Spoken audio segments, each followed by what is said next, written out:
ओम शांती. आजची तारीख आहे 1 जुलै 2026. आजच्या मुरलीचा सार आहे. बाबा म्हणतात की सर्वजण म्हणतात हे शांती देवा, म्हणजे शांती, आम्हाला शांती द्या. तर शांती पुरस्कार हा सुद्धा बाबांनाच मिळाला पाहिजे, शिवबाबांना, कारण ते संपूर्ण दुनियेला शांती देतात. बाबांनी सांगितलं की तुम्ही आत्मिक स्थितीमध्ये राहा आणि सर्वांना आत्मा आत्मा भव भव ह्या दृष्टिकोनातून बघा, तर तुम्ही तुमची आत्मिक दृष्टी बनल्याने विकर्म होणार नाहीत. आणि बाबांनी सांगितलं की तुम्हाला माझ्याबरोबर घरी यायचं आहे, तर तुम्हाला पावन बनायचं आहे आणि माझ्या आठवणीनेच तुम्ही पावन बनू शकता. बाबांनी सांगितलं की तुम्ही हा जो संपूर्ण खेळ चाललेला आहे सृष्टीमध्ये, तर हा तुम्ही साक्षी होऊन बघा, तर तुम्ही सुरक्षितही राहाल आणि तुम्हाला तुम्ही सुरक्षितही राहाल आणि तुम्ही सर्व गोष्टी ज्या आहेत त्याला सहजपणे पार करू शकता. तर बघूया आज बाबांनी मुरलीमध्ये काय सांगितलं आहे ते. तर बाबा म्हणतात, मधुर मुलांनो, संपूर्ण दुनियेला शांती देणे हे एका बाबांचेच काम आहे, म्हणून म्हणतात शांती देवा. तर शांती पुरस्कार हा सुद्धा बाबांना मिळाला पाहिजे. प्रश्न आहे, कोणती मुले बाबांना पूर्णपणे फॉलो करू शकतात? तर उत्तर आहे, उत्तरमध्ये 2 पॉइंट आहेत. पहिला आहे, जी बाबांसारखी पावन बनतात तीच पूर्णपणे फॉलो करू शकतात. दुसरा पॉइंट आहे, जे पक्के आशिक बनतील तेच मज माशुकला फॉलो करू शकतील. अशा आशिकांनाच मी सोबत घेऊन जातो, म्हणून शास्त्रांमध्ये दाखवतात की गायीचे शेपूट पकडल्याने पार व्हाल. आता इथे काही गायीच्या शेपटाची वगैरे गोष्टच नाहीये. गीत आहे, तू प्यार का सागर है, तेरी बूंद के प्यासे हम. ओम शांती. बाबा म्हणतात, बापदादा दोघे जण आहेत ना, शिवबाबा आणि ब्रह्मबाबा. तर मुले जाणतात की शिवबाबा आहेत आत्म्यांचे पिता, की जे पतित पावन आहेत, निराकार आहेत. तर बाबा सांगतात तुम्ही आत्मे देखील निराकार आहात. तर जसे शिवबाबा निराकार आहेत, शांत स्वरूप आहे, तसं तुम्ही आत्मे सुद्धा शांत स्वरूप आहात, कारण आत्म्याचा स्वधर्मच आहे शांती आणि तुमचे निवासस्थान आहे शांतीधाम. जेव्हा यज्ञ वगैरे रचतात तेव्हा म्हणतात शांती देवा, कारण की शांतीचा सागर ते परमात्मा आहेत.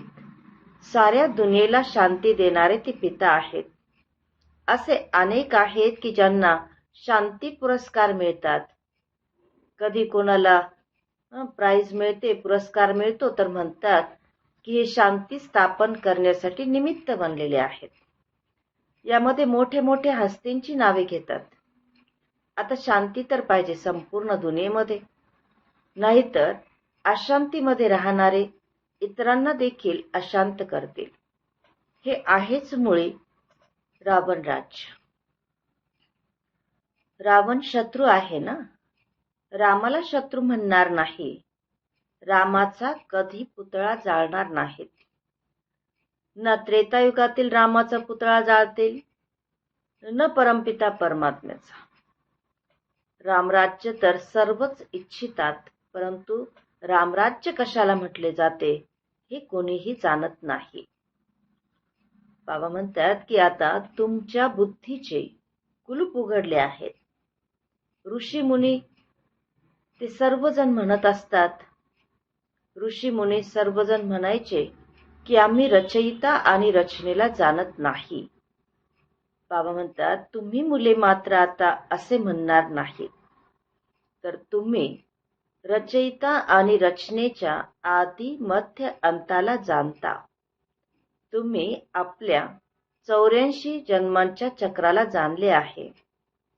आधीच्या काळामध्ये तुम्ही देवी देवता होता. मध्य काळामध्ये रावणाची विकारांची प्रविष्ट झाल्यामुळे तुम्ही विकारी बनला आहात. आणि आता आहे अंत. तर तुम्ही जाणता आता जुन्या दुनियेचा विनाश होऊन मग आदी म्हणजे पुन्हा नव्याने सुरुवात होईल. सर्व शास्त्रमयी शिरोमणी श्रीमद गीता आहे. श्रीमत मिळते श्रेष्ठ बनविण्याकरता. श्री म्हटले जाते श्रेष्ठ असणाऱ्याला.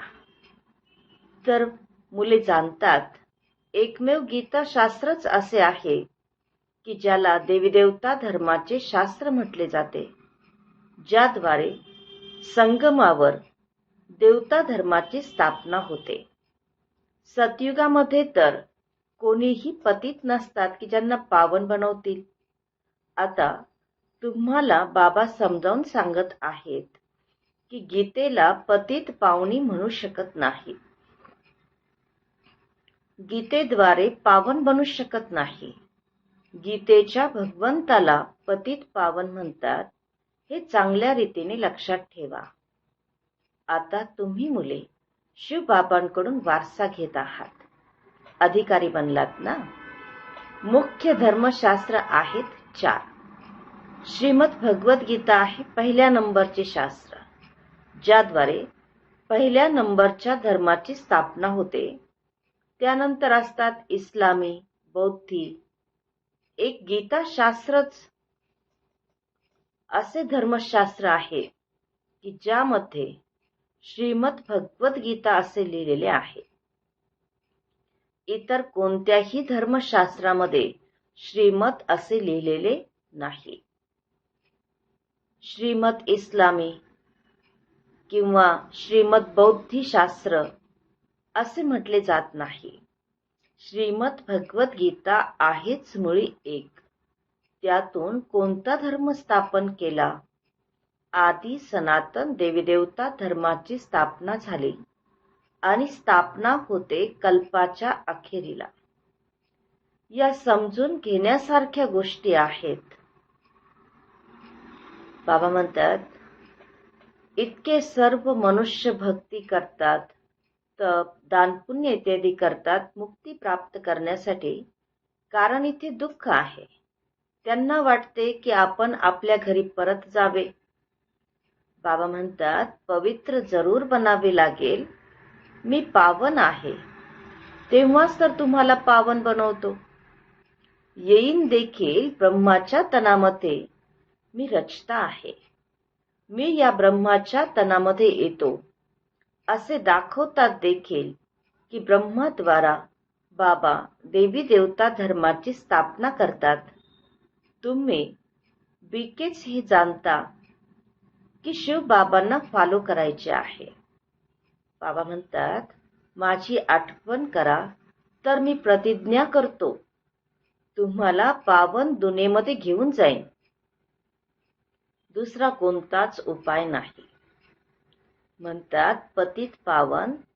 एक तर ज्या वेळेला पतित पावन म्हणतात त्यावेळेला दृष्टी वरच्या दिशेने जाते, नाहीतर मग पाण्याकडे बघतात.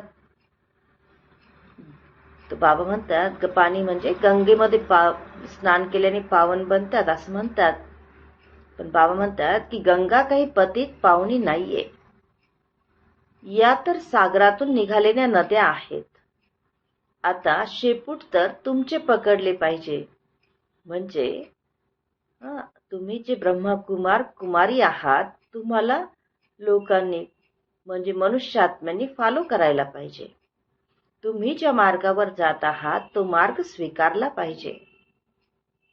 बाबा म्हणतात तुम्हाला पावन बनायचे आहे, मला फॉलो करायचे आहे, तेव्हाच तुम्ही सोबत येऊ शकाल. बाबा जाणतात ड्रामा अनुसार जेव्हा माझी मुले खूप दुःखी होतात तेव्हा मी येतो वारसा देण्याकरिता. बाबा आहेत ज्ञानाचे सागर, सुखाचा सागर. मुलांना वारसा देत आहेत. म्हणतात मला फॉलो करा. तुम्ही देखील जाणता की आपण आत्मा विकारी आहोत, त्यामुळे शरीर देखील विकारीच आहेत. सतयुगामध्ये आत्मा पवित्र आहे, तर शरीर देखील पवित्र मिळते. आता बाबा म्हणतात, मुलांनो पावन बना.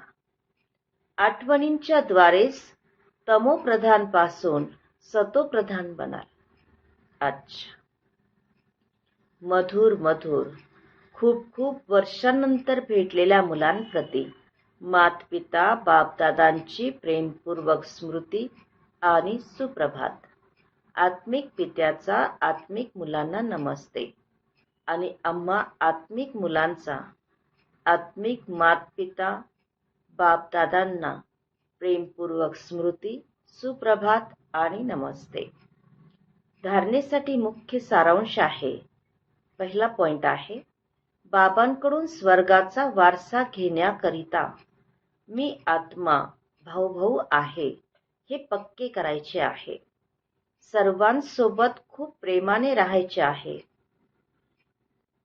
जसे बाबा प्रिय ते प्रिय आहेत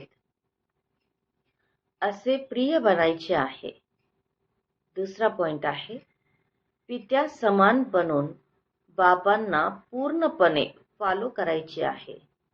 बाबांसोबत घरी परत शांतीधाम मध्ये जाण्याकरिता पावन जरूर बनायचे आहे. वरदान आहे, निर्बल आत्म्यांमध्ये म्हणजे शक्तिहीन आत्म्यांमध्ये शक्तींची ताकद भरणारे ज्ञानदाता सुवरदाता भव.